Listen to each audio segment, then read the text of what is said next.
Hello my dear math monitor students, we are continuing on more factoring of polynomials, which was part 4. We are continuing part 4. We already did part 4 previously, that was part 4a. Now we are doing part 4b. This time we are doing differences of squares, differences of cubes and sum of cubes. So what is the formula for differences of squares? A square minus b square is a minus b, a plus b. You can write in any order, doesn't matter. What about the sum of squares? Sum of squares, you cannot factor them out, so it's a prime. So whenever you see any sum of squares, you cannot do anything, you just leave it like that. Let's see some example. Here, 9x cube minus 36. We can rewrite this term as this. 9 is square of 3, right? So we can write it as 3x whole square, because 3 square is 9 and x square. 36 can be written as 6 square. So now it is in the form of a square minus b square. What is our formula? A minus b, which is 3x minus 6, and a plus b, 3x plus 6. This is one of the most important and mostly used formulas even in geometry, algebra 1, algebra 2. Most commonly used one. Okay, let's do the next one. As I said, always look for a GCF. Actually, I should have checked for the GCF here. Here also you can take out 3, so it will be x minus 2. My bad. Here 3x plus 2. So it is 3 times 3 is 9, x minus 2 and x plus 2. I should have checked that. Don't do this mistake. You have to, as I said in my previous video, the first rule of factoring is look for GCF, which I made a mistake here. You guys shouldn't be doing that. So what is the GCF here? 9. So what I'm left with? X square minus 4. So it will be 9. 4 is what? Square of which number? 2, right? So x square minus 2, x plus 2, x minus 2, x plus 2. See, I got the same answer, but this is the right way. We should learn the right way. Here also, if you leave it like this, still it is not completely simplified. So you have to take out the GCF. So it's like pretty long one, right? So it's better to find the GCF there itself in the beginning. Now we'll not repeat our mistake. We have to check that is a GCF possible here. Yes, both are multiple of 3. I can take out 3. If I take out 3, what I'm left with? X to the power 4 minus 3, 8 and 1. Okay, that is not looking like difference of squares, but we have to make it look like difference of squares. How? So x to the power 4 can be written as x square whole square. For this you must be knowing the exponent rules. Okay, if you do not know the exponent rules, very soon my exponent videos are coming up, you can check on that. Minus 81 is whose square? 9 square. So see, I wrote the term as difference of squares. Now 3 will be outside as is, so it is x square minus 9, x square plus 9. My question did not end over here. Why?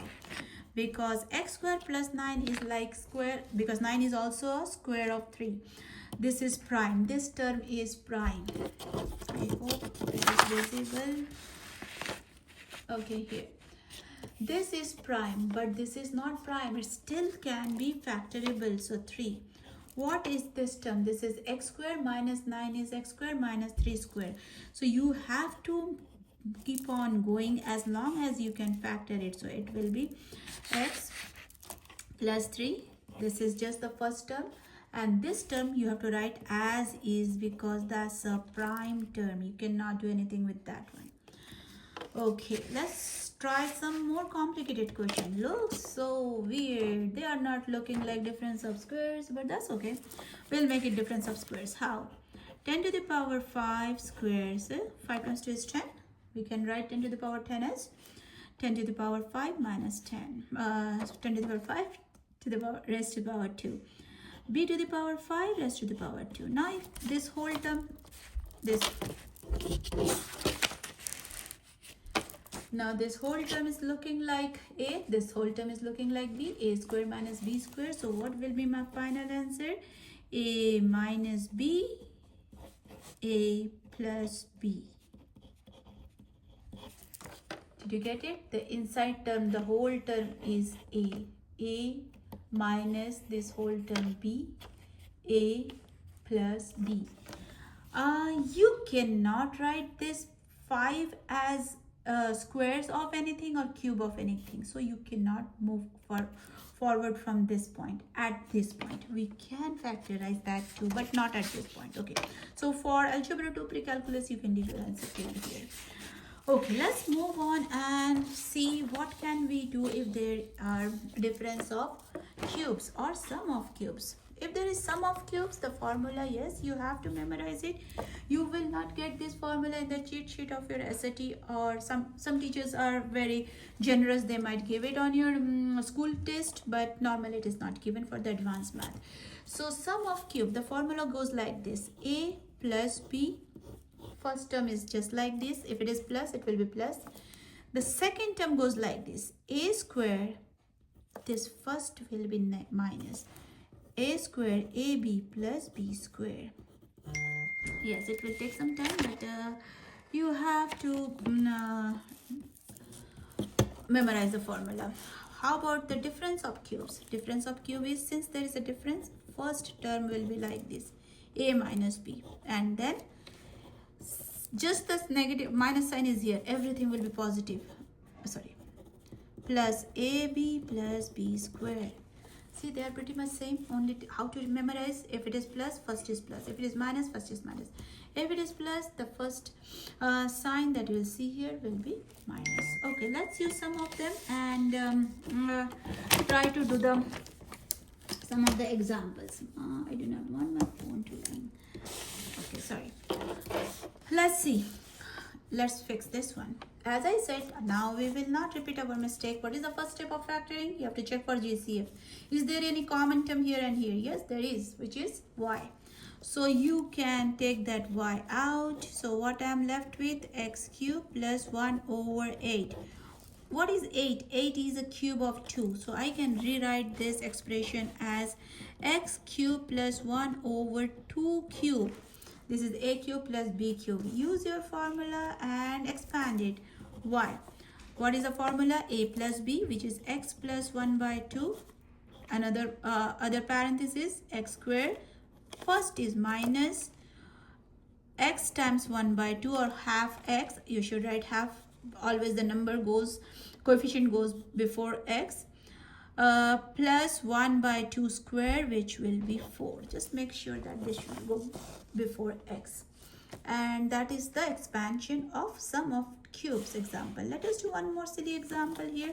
This can be written as x cube minus 1 over 27 is, what are the factors of 27? 3, 3, 3. So it is 3 cube. Let's do, this is minus, so x minus 1 over 3 x squared plus 1 over 3 x plus 1 over 9. See, I didn't repeat my mistake. It's not technically wrong, but math has some rules. You have to do it like that. Yes, coefficient always goes before the variable. Okay, now let's do some mixed and match questions where you have to use some rules, some concepts that you have learned. If the question is like this, what can you do? You have multiple options, you can see. What I'm going to do is, I know that this is nothing but x cube squared. So that means 2 times 3 is 6. I can write this term as this.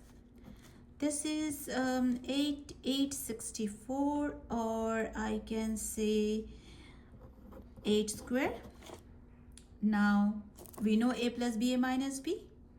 So which is, these are squares. Outer exponent, we go by the formula for the outer exponent. So it is like a square minus b square, which is a minus b, a plus b. If you observe this two term, it is nothing but a x cube minus 8 is 2 cube. This is x cube plus 2 cube. Now let's do it. We can expand this by the cube, difference of cubes and sum of cube. What is the formula for this? X minus 3 x squared plus 3x plus 9. This is the expansion of this difference of cubes. Now we will do expand for sum of cubes. X plus what did I write? 3. I'm so sorry. It is 2, right? I am so super sorry. So it will be 2x and it will be 4. Excuse me guys, I do not know why I overlooked. It is a minus b, b is 2. A minus b, a square plus bx plus 4. Okay, here again. A plus b, a square, x square minus, if it is a plus, you have to put a minus here, 2x plus 4. You got it? This is the whole expansion. This, but if you have to rewrite that term, this will come first. Doesn't matter, your teacher should give you whole credit for till this step, but it's good to write in the right way. Plus 2x plus 4, x squared minus 2x plus 4. This is the right order of writing the final answer. Okay, let's try some more questions which will be little advanced than what we have done till now.